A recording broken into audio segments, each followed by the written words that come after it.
கண்டத்தில் நின்ற சித்து அறிவை பாரு, கண் புருவத்திடைவெளியின் ஒளியை பாரு.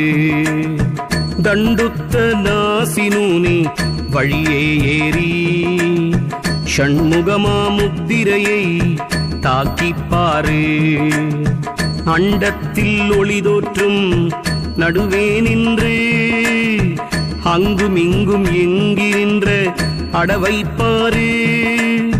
கண்டத்தின் முனைப்பார் குண்டலியை பாரு, கருவான மூல ஆதாரம் பாரே.